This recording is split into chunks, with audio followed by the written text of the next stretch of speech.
Kamu merasa sangat yakin dengan sebuah keputusan, padahal semua orang di sekitarmu sudah memperingatkan dengan keras kalau itu ide yang sangat buruk. Merasa paling tahu segalanya ya? Betul, kamu tetap maju. Rasanya kepala sudah keras kayak batu. Sampai akhirnya, di satu titik kamu menyadari kalau peringatan mereka itu 100% benar. Dan parahnya lagi, kamu sekarang sendirian menanggung akibatnya. Halo semuanya, selamat datang di eksplorasi mendalam kita kali ini. Ya, dan topik hari ini punya nuansa yang sangat berbeda. Sangat berbeda, dan jujur aja, agak gelap. Hari ini, kita akan membedah sebuah catatan narasi yang luar biasa mencekam. Judulnya, Sendiri di Gunung Lawu. Ini bukan sekedar cerita seram biasa ya, ini adalah sebuah studi kasus tentang pengalaman mendaki Solo di malam hari. Sesuatu yang awalnya mungkin dicari untuk ketenangan batin, tapi malah berujung pada teror psikologis dan fisik yang berlapis-lapis. Misi eksplorasi kita hari ini adalah membongkar anatomi dari rasa takut itu sendiri. Bagaimana rasa takut dibangun selangkah demi selangkah, dari yang awalnya sekedar kesunyian alam liar, hingga bertransformasi menjadi teror nyata yang dijamin bakal bikin bulu kuduk kamu berdiri. Mari kita bedah situasi ini. Yang sangat menarik di sini adalah bagaimana otak manusia mencoba merasionalisasi hal yang sama sekali tidak masuk akal, terutama ketika dihadapkan pada isolasi yang ekstrim. Nah, iya. Jujur aja, waktu aku membaca sumber materi ini, ada perasaan gak nyaman yang berayap perlahan. Jadi mari kita mulai dari titik nol. Latar belakangnya saja sudah seperti alarm bahaya yang menyala merah. Coba kamu bayangkan situasinya. Malam itu langit gelap gulita, tanpa bulan sama sekali. Kondisi visual yang sangat minimal. Sepakat.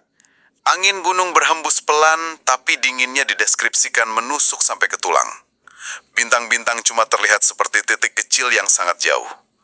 Di tengah suasana yang intimidatif seperti itu, karakter utama kita, Raka, berdiri tegak di base camp. Dia menggendong tas carrier besar dan memutuskan untuk melakukan solo hiking. Sendirian, di malam hari. Keputusan yang sangat beresiko. Sangat. Pertanyaanku, kenapa ada orang yang secara sadar menempatkan dirinya dalam situasi seperti ini? Kalau kita melihatnya dari kacamata psikologi perilaku, ini seringkali berkaitan dengan ego dan ilusi kendali. Raka mencari sesuatu yang dia sebut sebagai sensasi spiritual. Spiritual ya? Betul, kata spiritual ini dalam konteks petualangan ekstrim kadang menjadi tameng yang sangat rapi untuk menutupi kesombongan manusia terhadap alam. Dia merasa dengan menaklukkan kesepian yang paling pekat, dia akan mencapai suatu pencerahan. Dengan keras loh. Tepat sekali. Dari sudut pandang rasional, pendakian malam hari apalagi sendirian itu memangkas jarak pandang secara drastis.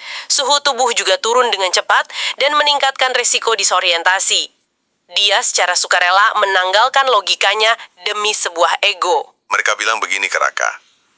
Naik lawu sendirian, malam pula. Kok cari masalah? Peringatan yang sangat lugas. Tapi Raka keras kepala.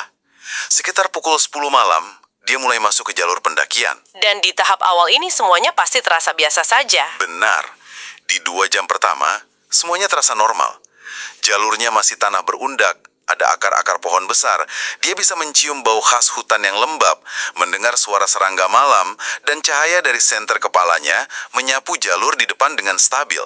Sebagai pembaca, aku merasa di 2 jam pertama ini agak tenang. Apakah ini sengaja dibangun oleh narasinya? Ya, itu adalah taktik klasik dalam anatomi ketegangan. Narasi sedang membangun sebuah zona nyaman sementara, tidak hanya untuk Raka, tapi juga untuk kamu yang sedang menyimak ceritanya. Otak kita itu pada dasarnya adalah mesin pencari pola. Jadi otak merespons pola yang familiar. Betul sekali. Ketika Raka dan kita mendengar suara serangga, mencium bau tanah basah, melihat cahaya senter, otak memprosesnya sebagai sinyal aman. Ekosistem berjalan normal, semuanya bisa diprediksi. Penciptaan zona nyaman ini mutlak diperlukan. Kenapa? Karena kamu tidak bisa merasakan jatuhnya sebuah benda kalau kamu tidak mengangkatnya ke tempat yang tinggi terlebih dahulu. Aku paham. Kenyamanan ini diciptakan justru untuk dihancurkan perlahan-lahan. Tepat. Dan kehancurannya itu merayap pelan-pelan. Setelah 2 jam mendaki, yang artinya Raka sudah masuk cukup dalam ke area hutan gunung, suasana berubah drastis. Raka mulai merasa ada yang salah. Hutan itu tiba-tiba menjadi sangat diam. Keheningan absolut. Ya, Tidak ada suara jangkrik, tidak ada burung malam. Kesunyiannya begitu absolut, sampai Raka cuma bisa mendengar suara napas dan langkah sepatunya sendiri. Buat kamu yang mungkin pernah camping atau ke hutan, hilangnya suara alam secara tiba-tiba itu rasanya janggal sekali kan? Kejanggalan yang dirasakan itu bukan sekedar perasaan tidak enak biasa. Itu adalah insting primitif yang terekam dalam DNA kita. Dalam kajian biologi evolusioner dan perilaku hewan, fenomena ini dikenal sebagai hutan yang terdiam. Hutan yang terdiam. Menarik, gimana prosesnya itu? Coba pikirkan begini, serangga dan hewan nokturnal itu terus bersuara untuk kawin atau berkomunikasi. Mereka hanya akan berhenti bersuara secara serentak jika ada ancaman predator besar yang memasuki teritori mereka. Bagi nenek moyang manusia, keheningan mendadak di alam liar adalah alarm tanda bahaya paling nyata. Jadi, mereka diam karena takut ada sesuatu yang lewat. Benar, jadi secara bawah sadar, hilangnya suara-suara ini adalah sinyal dari alam kepada Raka bahwa ada sesuatu yang tidak wajar sedang mengawasinya. Wow, itu menjelaskan banyak hal. Jadi wajar kalau Raka mulai gelisah. Tapi yang bikin aku heran, respon pertama Raka saat menyadari keheningan itu justru bergumam, cuma perasaan doang. Dia sengaja mengabaikan alarm dari DNA-nya sendiri. Kenapa manusia cenderung menyangkal saat jelas-jelas ada yang nggak beres? Karena saat itu terjadi pertarungan di dalam otaknya, amigdala, bagian otak yang memproses rasa takut, sudah membunyikan sirine peringatan. Tapi korteks prefrontal, bagian otak yang rasional, mencoba menekan kepanikan itu. Berusaha tetap logis di tengah ketakutan. Iya, otak Raka tahu bahwa panik di tengah gunung sendirian adalah vonis mati. Jadi mekanisme pertahanan pertamanya adalah penyangkalan. Dia mencoba menenangkan dirinya sendiri dengan merasionalisasi situasi. Masalahnya, alam sepertinya nggak mau membiarkan dia tenang. Beberapa menit setelah hutan terdiam, audionya mulai dimanipulasi. Terdengar sesuatu memecah keheningan, persis di belakang punggung Raka. Krak, sebuah suara ranting patah. Itu pasti sangat mengejutkan. Banget. Coba kamu posisikan dirimu jadi Raka. Hutan sunyi senyap. Tiba-tiba ada suara ranting terinjak di belakangmu. Raka langsung menoleh, menyorotkan senternya ke kegelapan, dan tebak apa yang dia lihat? Kosong, nggak ada apa-apa. Dia lalu ngomong lagi ke dirinya sendiri, hewan kali. Penyangkalan tahap 2. Ketika mata tidak menemukan sumber ancaman, otak akan secara otomatis mengisi kekosongan informasi itu dengan skenario yang paling tidak mengancam nyawa. Dalam hal ini, hewan liar. Tapi argumen hewan liar ini langsung dipatahkan detik itu juga. Saat Raka mulai melangkah lagi, suara itu kembali. Krak, krak. Langkah dari ranting patah itu persis mengikuti ritme langkah Raka. Mimikri suara. Iya, Raka melangkah, suara itu muncul. Raka berhenti, suara itu ikut berhenti. Jujur, membayangkan ini saja sudah bikin perut nggak enak. Raka menoleh lagi, menyapu senternya, dan tetap nggak ada siapa-siapa.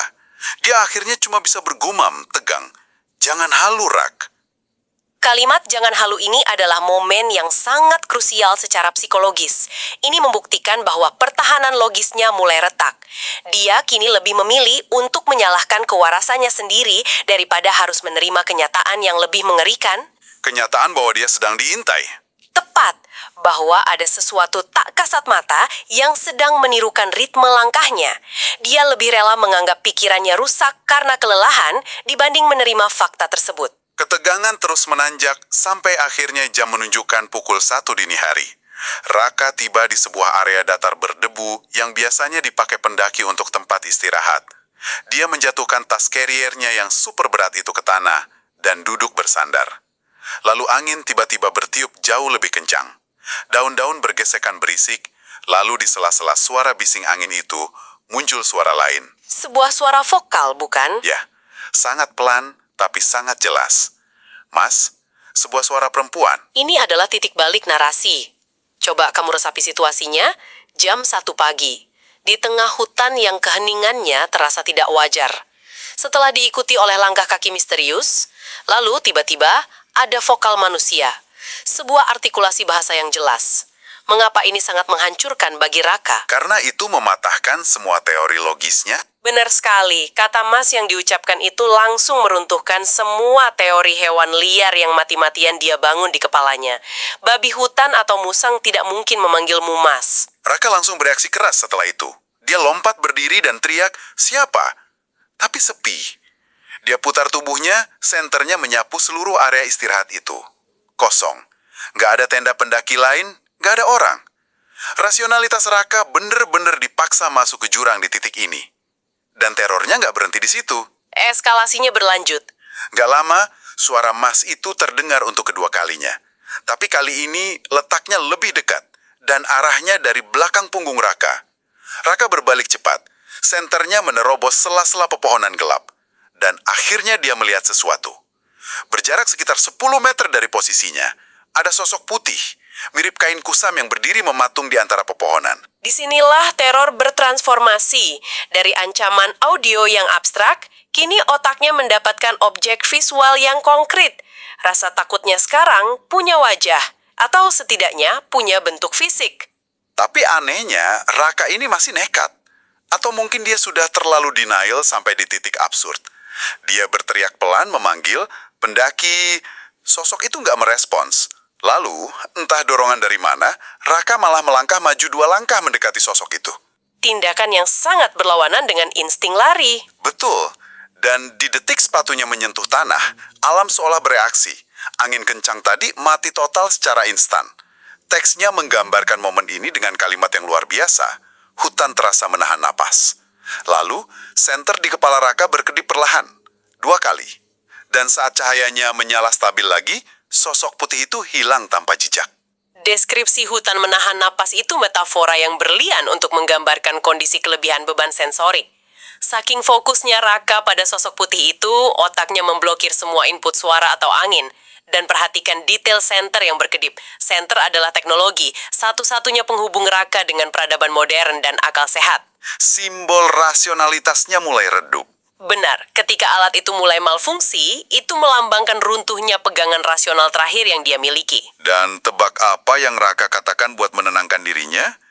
Dia mundur selangkah, napasnya terengah-engah, dan dia bergumam, "Ini gunung bukan mall, banyak hal aneh." Maksudku, serius, Rak. Lagi pula kalau di mall dan ada sosok putih mengikuti kamu, minimal kamu bisa lari ke petugas keamanan. Lah ini di Gunung Lau jam 1 pagi. Kamu mau lapor ke siapa? Burung hantu? Humor gelap atau perbandingan yang absurd seperti itu sebenarnya adalah mekanisme pertahanan kognitif yang sangat umum. Saat tingkat stres manusia melebihi kapasitas toleransinya, kita mencoba menormalkan anomali dengan membuat lelucon atau justifikasi yang terkesan konyol. Supaya nggak gila di tempat ya. Iya, dia mencoba meyakinkan dirinya bahwa anomali ini adalah hukum alam yang wajar di gunung. Sayangnya, hukum alam yang dia coba terima itu langsung memukul balik dengan telak.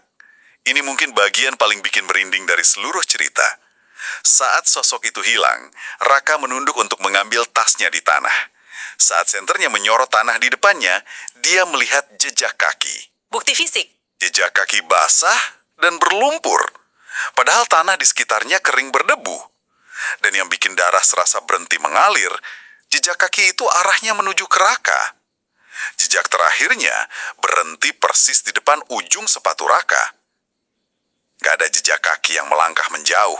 Sebuah teror jarak dekat yang luar biasa. Coba bayangkan, kamu menatap ujung sepatumu dan menyadari ada sesuatu yang meninggalkan jejak lumpur sedang berdiri berhadapan denganmu. 1 jengkal dari wajahmu, tapi kamu tidak bisa melihatnya. Itulah yang kita sebut sebagai invasi ruang personal yang mutlak. Narasi ini sangat pintar.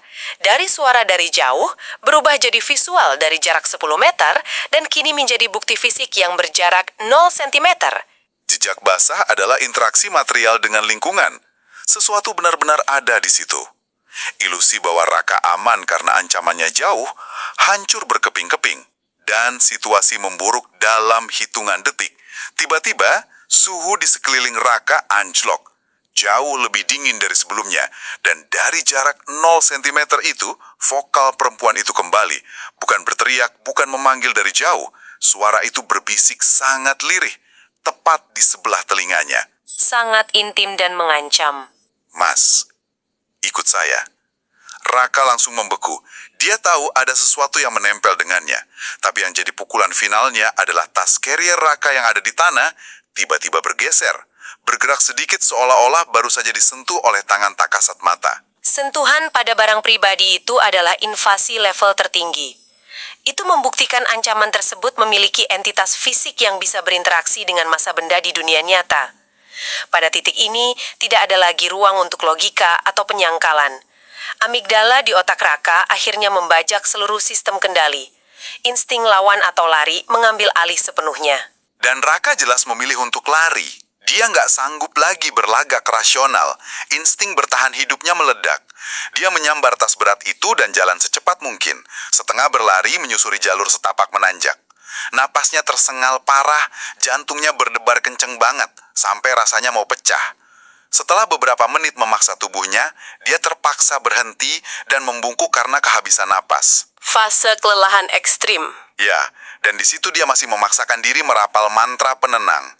Dia terus bergumam, cuma sugesti, cuma sugesti. Ironis sekali, dia sudah melihat jejak kaki di depan ujung sepatunya, tasnya disentuh, ada bisikan di telinganya, tapi dia masih memaksakan mantra cuma sugesti. Ini menunjukkan betapa keras kepalanya pikiran manusia atau betapa kita sangat ketakutan untuk menerima realitas yang sama sekali berada di luar hukum fisika yang kita pahami. Dan di jalur setapak, hanya berjarak 5 meter di depannya, berdiri seseorang. Sosok yang sama. Sosok itu membelakanginya. Rambutnya hitam kusut dan sangat panjang, bajunya putih kotor. Dia berdiri kaku, tanpa pergerakan sama sekali. Tangan Raka yang gemetar mengangkat kepalanya agar cahaya senter menyorot punggung sosok itu. Di tengah keheningan itu, terdengar lagi panggilan, "Mas." Tapi punggung dan bahu sosok itu sama sekali tidak bergerak, seolah sedang memproduksi suara. Dalam psikologi, ini menciptakan disonansi kognitif yang ekstrim.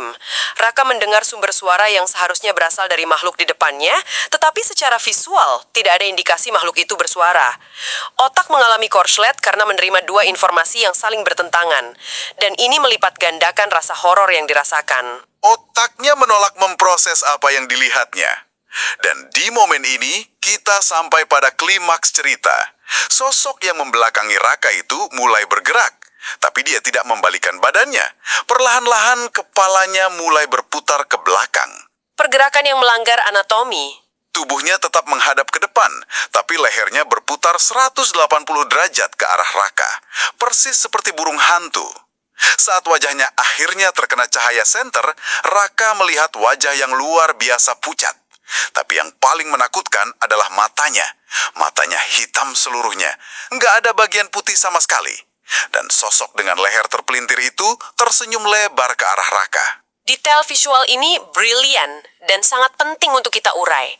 Mengapa kita merasa sangat ngeri melihat hal seperti itu? Ini berkaitan dengan konsep yang disebut lembah ketidakwajaran. Biar saya jelaskan dengan sederhana. Pernahkah kamu melihat manekin di toko baju yang wajahnya dibuat terlalu mirip manusia dan kamu tiba-tiba merasa merinding? Itu adalah efek lembah ketidakwajaran. Sesuatu yang hampir manusia tapi bukan. Betul, otak kita punya sistem pendeteksi kawan atau ancaman. Ketika sesuatu terlihat seperti manusia, tapi memiliki cacat struktural yang melanggar hukum anatomi, seperti kepala yang berputar ke belakang, otak kita panik. Kita bingung mengkategorikannya. Apalagi matanya yang hitam semua itu kan, itu benar-benar menakutkan. Empati, dan komunikasi nonverbal. Jadi tanpa bagian putih mata itu, kita buta terhadap niat mereka. Sangat benar. Ketika bagian putih mata itu dihilangkan, kita kehilangan kemampuan untuk menebak emosi atau niat makhluk tersebut. Kita merasa sedang ditatap oleh seekor hiu atau predator murni. Ditambah lagi dengan senyuman.